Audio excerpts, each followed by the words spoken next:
नमस्कार प्यारे विद्यार्थियों, आज हम पढ़ने जा रहे हैं 9वीं कक्षा की कविता कैदी और कोकिला।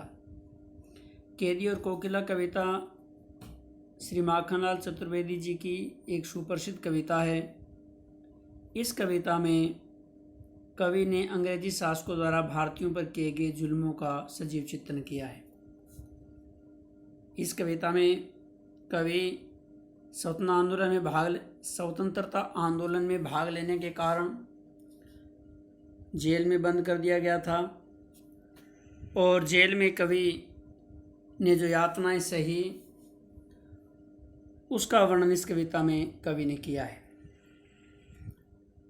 रात को जब कवि जेल में दिन की थकान के बाद सो रहा था तो कोयल की आवाज़ सुनकर वह जाग जाता है और अपने मन के दुख और ब्रिटिश शासन के प्रति अपने आक्रोश गुस्से को व्यक्त करता हुआ कोयल से ये शब्द कहता है। तो कवि कहता है कोयल को संबोधित करते हुए, क्या गाती हो क्यों रह जाती हो। कि कवि जब रात को कोयल की ध्वनि सुन करके जाग जाता है तो उससे पूछता है कि हे कोयल, क्या गाती हो, क्यों रह जाती हो, कोकिल बोलो तो। कि तुम इस समय अर्धरात्रि के समय क्या गा रही हो और बार बार चुप रह करके बीच में क्या गाती हो, कोकिल बोलो तो। कोयल, मुझे इस विषय में बोल करके बताओ। क्या लाती हो, संदेश किसका है, कोकिल बोलो तो। कि तुम इस रात्रि के गहन अंधकार में बोल करके किसका संदेश लेकर के आई हो या किसका संदेश है, इस विषय में तुम मुझे बताओ। ऊंची काली दीवारों के घेरे में डाकू चोरों बटमारों के डेरे में। अब कवि कोयल को अपने बारे में बताते हुए कहता है कि मैं तो यहाँ ऊंची काली दीवारों के घेरे में, कि जो जेल की ऊंची दीवारें हैं उनके बीच में डाकू चोरों और बटमारों के डेरे में। बटमार होता है जो रास्ते में जाते हुए यात्रियों को लूटने वाला। कि मैं इस जेल की ऊंची काली दीवारों के घेरे में डाकुओं, चोरों और यात्रियों को लूटने वाले बटमारों के बीच में यहाँ कारागार में बंद हूँ, जेल में बंद हूँ। जीने को देते नहीं पेट भर खाना, मरने भी देते नहीं तरफ रह जाना। आगे कवि कहता है कि जो अंग्रेजी शासन सरकार है वह जेल में पेट भर के खाना भी नहीं देती। वे इस जेल में केवल उतना ही खाना देते हैं कि वो बस जीते रहें। जीने को देते नहीं पेट भर खाना, ये अच्छी तरह से जीने के लिए अंग्रेजी सरकार के अधिकारी उन्हें पेट भर खाना भी नहीं देते, मरने भी देते नहीं तरफ रह जाना। और खाना इतना ही देते हैं कि मर भी नहीं सकते और केवल तड़फ कर रह जाते हैं। कहने का भाव क्या है कि अंग्रेज सरकार जिन्हें भरपेट खाना भी नहीं देती और कवि की ऐसी दशा वहाँ बन गई है कि न तो वो जी सकता है और न वो मर सकता है, केवल तरफ रह जाता है। जीवन पर अब दिन रात कड़ा पहरा है, शासन है तम का प्रभाव गहरा है। कवि कह रहा है कि मेरे जीवन में इस जेल में कठोर कड़ा पहरा लगाया गया है। शासन है, जो अंग्रेजी को शासन है, ये शासन है या तम का प्रभाव गहरा। तम इन्हें तो अंधेरा, अंग्रेजी को शासन का जो प्रभाव है उसको कवि ने गहरे अंधकार के प्रभाव के समान माना है। कि जिस प्रकार अंधकार में कुछ नहीं सोचता उसी प्रकार अंग्रेजी शासन में किसी के साथ न्याय नहीं होता। तो उन्होंने अंग्रेजी के शासन की जो तुलना है वो गहरे अंधकार से की है। हिमकर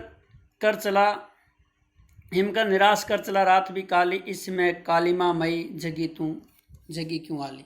हिमकर मैंने चंद्रमा। आगे कवि कहता है कि रात काफ़ी बीत चुकी है क्योंकि जो चंद्रमा जो निराश होकर है चला गया है और उसके जाने के बाद में जो रात्रि का अंधकार है और भी ज़्यादा बढ़ गया है। इस रात्रि के समय में कालिमा मई यानी गहरे काले रंग वाली कोयल, कि इस रात्रि के समय में भी गहरे काले रंग वाली कोयल तो इस अंधेरी रात में क्यों जाग गई है, तुम्हें किस बात की चिंता है, तो क्यों जग रही है मुझे बता। क्यों हुक पड़ी वेदना वो ज्वाली सी। आगे कवि कोयल को संबोधित करते हुए कहता है, क्यों हुक पड़ी। हुक मैंने होता पीड़ा के स्वर में कराहना, वेदना मैंने पीड़ा बोझ वाली सी। कि हे कोयल, अर्धरात्रि के समय तू इस पीड़ा के बोझ से दबी हुई आवाज में क्यों बोल उठी है? बताओ। कोकिल बोलो तो कोयल मुझे बताओ क्या लूटा, कि बताओ तो सही तुमने क्या लूटते हुए देखा है और तुम्हारी इस आवाज में इतनी पीड़ा क्यों है? आगे की लाइन, मृदुल वैभव की सी रखवाली सी कोकिल बोलो तो, कि हे कोयल, तू सदा मधुर ध्वनि में मृदुल वैभव, मृदुल मैंने कोमल, वैभव मैंने ऐश्वर्य, कि तुम्हारा जो ऐश्वर्य है, तुम्हारी आवाज़ जो मधुर ध्वनि है, इसमें हमेशा ऐश्वर्य मधुरता छलकती रहती है। और तुम इस अंधेरी रात को क्यों बोल रही हो? कि तू सदा, अर्थात तू सदा मधुर ध्वनि बोलने के कारण ऐश्वर्य की सी रक्षस लगती है, भी तू हमेशा ऐश्वर्य की रक्षा करती है, लेकिन आज तू वेदना युक्त पीड़ा में बोल रही है। कोकिल बोलो तो श्री कोयल बोल करके बताओ ऐसा क्या हो गया है? क्या हुई बावली, क्या है कोयल, क्या तुम पागल हो गई हो? अर्धरात्रि को चीखी, जो कि आधी रात को तुम इस प्रकार कूकने लगी हो, बोलने लगी हो। क्या हुई बावली, अर्धरात्रि को चीखी कोकिल बोलो तो। कवि कह रहा है कि हे कोयल तुम बोलो, क्या तुम पागल हो गई हो जो इतनी रात को इस प्रकार कूकने लगी हो, बोलने लगी हो? किस दावानल की ज्वालाएं हैं देखी, कोकिल बोलो तो। दावानल होता जंगल की आग। क्या तुमने कहीं जंगल में लगी आग की लपटें दिखाई दी है? आग की लपटें तुमने देख ली है, जिसको देख करके तुम इस प्रकार के पीड़ा भरी, वेदना भरी आवाज़ में बोल रही हो, ध्वनि प्रकट कर रही हो। तो कवि कह रहा है क्या तुमने कोई अर्धरात्रि को कोई जंगल में कहीं आग देख ली है, जिसे तुम्हें इस रात्रि को बोलने लगी हो? इस विषय में कोयल मुझे बताओ। आगे कवि कहता है, क्या देख न सकती जंजीरों का गहना, हथकड़ियाँ कुएं बिट्रिस राज का गहना।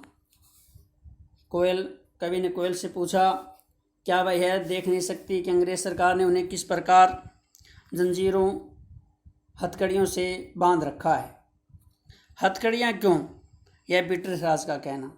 कवि कहता है ये हथकड़ियाँ जो हमने पहनी है, ये तो ब्रिटिश राज के गहने हैं जो वह भारतीयों को पहनाता है।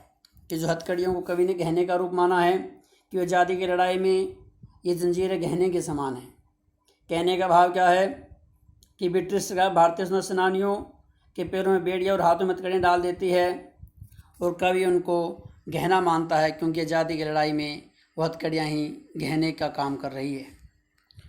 कोल्लू की चरक चूँ जीवन की तान, जीवन की तान। आगे कवि कहता है कि जेल में उनसे कोल्लू चलवाया जाता है। कोल्लू क्या होता है? कोल्लू जैसे गुड़ निकालने के लिए पुरानी जो गन्ने को पेरने के लिए चलाए जाते हैं वो कोल्लू कहा जाता है।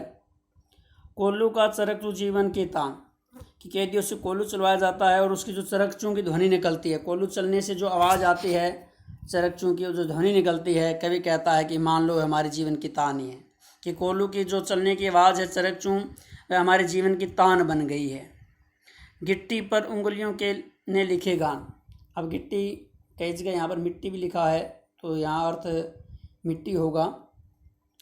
कि आगे कवि कहता है कि यहाँ जेल में रहते हुए मिट्टी पर अपनी उंगलियों से देशभक्ति गीत वे लिखते हैं। मिट्टी पर उंगलियों ने लिखे गान, कि कोल्लू के चलने से उनकी जो चरकचू की जीवन की तान बन गई है और मिट्टी पर वो अपने देशभक्ति के गीत लिखते हैं।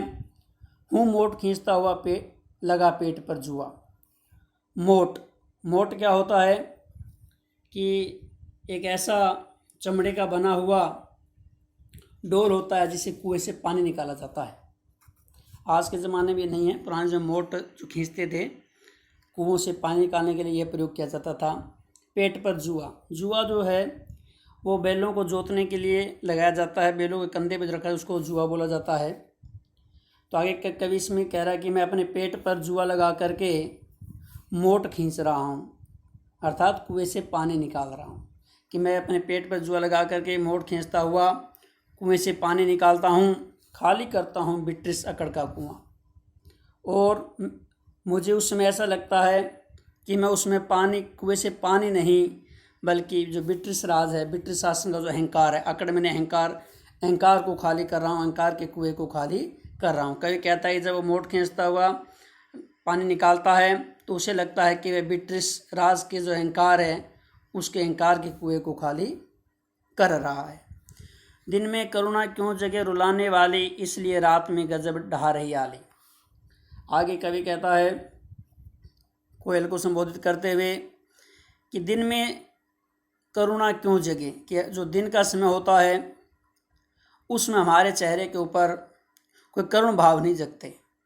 कवि कहना चाहता है कि जब दिन के समय अंग्रेज़ अधिकारी सामने होते हैं तो अंग्रेज़ी अधिकारियों के सामने उनके चेहरे पर करुण भाव व्यक्त नहीं होते, ताकि अंग्रेज़ ये न समझे कि हम टूट चुके हैं। दिन में करुणा क्यों जगे रुलाने वाली, इसलिए रात में गजब ढा रही आली। कि दिन में हम अपने चेहरे पर करुणा व्यक्त नहीं करते, इसलिए तू रात को करुणा जगाने के लिए आ गई है और अपनी आवाज़ से मेरे इस रात को मेरे दिल के ऊपर, मेरे जीवन के ऊपर गजब ढा रही है, यानी उसको रुला रही है। उस करुणा को जो दिन में प्रकट नहीं करते, उस करुणा को तुम अब प्रकट कर रही हो। नेक्स्ट पैरा, इस शांत समय में अहंकार को बेद रो क्यों रही हो। आगे कवि कह रहा है कि जो रात्रि का समय है, शांत समय है, तो कोयल से पूछा तुम इस रात के शांत समय में अंधकार को बेद रो क्यों रही हो, और रात के समय उस गहन अंधकार को, इसके रात्रि के समय में और इस गहन अंधकार को चीरती हुई तुम क्यों रो रही हो। कोकिल बोलो, तो कोयल बोल करके बताओ। जो रात का समय है बड़ा शांत समय होता है, और शांत समय में कोयल की जो ध्वनि है वो उस अंधकार को चीरती हुई आ रही है, ऐसे लगता है कि वो रो रही है। तो इस कवि उससे कोयल से पूछ रहा है कि वह इस गहन अंधकार में क्यों रो रही है, इस विषय में बोल करके बताओ। चुपचाप मधुर बीज विद्रोह इस भांति बो क्यों रही हो। आगे कवि कह रहा है तुम इस प्रकार अपनी मधुर भाषा में, मधुर विद्रोह बीज, मधुर भाषा में विद्रोह में क्रांति के बीज बो रही हो। कवि कह रहा है कि तुम इस प्रकार बोल करके इस रात्रि में मधुर भाषा में तुम क्रांति के बीज बो रही हो। कहने का भाव क्या है कि कोयल की ध्वनि में कवि को विद्रोह की भावना अनुभव हुई है, कि कवि सोच रहा है कि कोयल इस मधुर क्रांति, जो मधुर भाषा में इस क्रांति के बीच बो रही है, और कवि भी अपनी मधुर भाषा में रचित कविता द्वारा लोगों के मन में विद्रोह की भावना उत्पन्न करता है। उसी प्रकार कोयल भी लोगों के भीतर विद्रोह की भावना जो अंग्रेजी सरकार उसके प्रति उत्पन्न कर रही है, हो रही है। इसलिए कोयल कह रहा है, कवि कह रहा है कि तुम विद्रोह के बीच बो रही हो, और मैं भी अपनी कविता के द्वारा लोगों के मन में विद्रोह की भावना उत्पन्न करता हूँ। तो आज इस वीडियो में इतना ही, बाकी जो कविता बच्चे वो नेक्स्ट वीडियो में। धन्यवाद।